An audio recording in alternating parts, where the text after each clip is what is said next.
Super Mario All-Stars, the second game I ever played in my life. Fourth, if you want to get technical. But this isn't just a game, it was a collection of games. It had just about every mainline Mario title that was out at the time, which wasn't quite the roster it is today, but still impressive that they could fit that into an entire SNES cartridge. Because back then, the most an SNES game could fit was up to 4 megabytes of data. That's like one MP3 song! How did they manage to get 5 whole games into that cartridge? It's a Miyamoto magic mystery, that's what it is. So how am I going to cover 5 games in one video, you ask?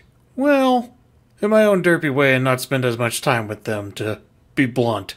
Starting off with Super Mario Bros., the first official Mario game. Now, I don't remember playing this one very much, probably because...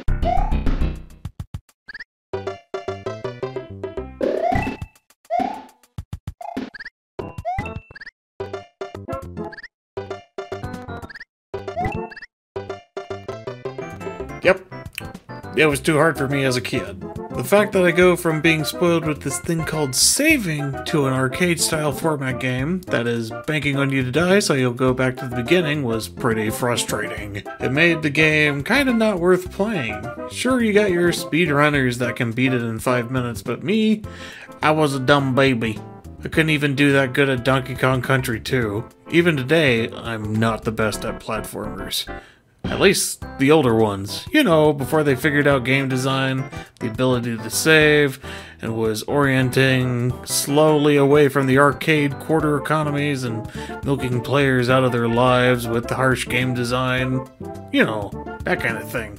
Even today, I don't feel that compelled to play the OG Mario, because it's not quite my forte. Back then, all we seemed to have was platformers, and we got a lot of them to review, so let's get to it. Lost levels!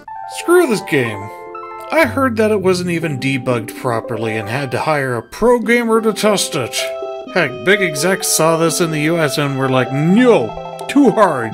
Jimmy McDemmy can't even beat the first stage. How do you expect innocent old baby Mr. BG in all of our dumb boy demographic to be able to do so? You even put a power-up in the game that just flat out murders you. What kind of game was this? Definitely the Zelda 2 of Mario games, which coincidentally is the worst Zelda game. My wife decided to play through all of them, and this was the one that elicited the most complaints from them, so I know that's the worst one for sure. This was probably during Nintendo's "we're still trying to find ourselves" period, and trying not to turn into LJN, who just pumped out broken turd game after broken turd game. Then we get the legit version of Mario 2 that we all know and love. It's supposedly a reskin of a game I know everyone in the US never touched, called Doki Doki Panic, but it was so heckin' popular. You had 4 characters that played completely differently, mixing up the gameplay immediately.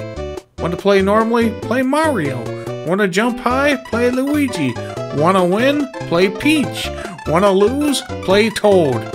That, plus as a kid, I found the game to be relatively forgiving. The difficulty wasn't too hard, you can go at a slower pace and take your time without the worry of a time limit. It makes the game a lot more accessible by doing that. The game doesn't have to kill you right out of the gate. It's okay to have dumb baby games that Jummer McDummer can play. Not that this is a dumb baby game, it's still fairly challenging. The game has to strike that balance between hard and challenging, because if it's too easy, it's a snooze fest. Just hold right and win. If it's too hard, you'll break your controller in frustration. Now you can't play anymore because you broke your controller. Speaking of controller throwing, we get to Super Mario World 3. Now the beginning of this game isn't hard, but Nintendo added something I'll always kind of hate them for. They added momentum. Momentum is both a blessing and a curse, because you can finally gain some great jump capabilities, but also kinda slide when your characters land, meaning if you don't do it right, you'll slide off a cliff. This was too much for younger me to comprehend, as I was not quite the physics scientist I am today to understand the concept of momentum. But the game is okay now that I understand it, just okay. I love the amount of secrets in it, and I can definitely dig the bonus houses and the music, but then we get to the big boy of Mario. At least one of the first big boys. Super Mario World. Took Nintendo a few tries and finally getting off that old outdated brick called the NES, but this was the one that really resonated with me as a kid. I feel like this was the formula perfected. You got neat power-ups, you got a balanced momentum system, you can open castle gates with your nose, and you got freaking Yoshi. The fact you could get all decked up and with a power-up and Yoshi and have a pocket power-up for when things get rough actually gives you some power as a gamer, and that's a great feeling sometimes.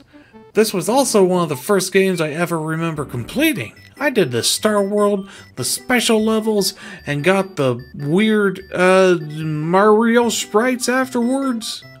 I don't know what I'm looking at here. This collection was a great start in addition to my starting video game library, as it gave me a good taste of Nintendo, along with the legendary Super Mario World.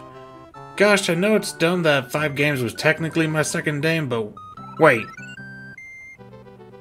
Where's Super Mario World?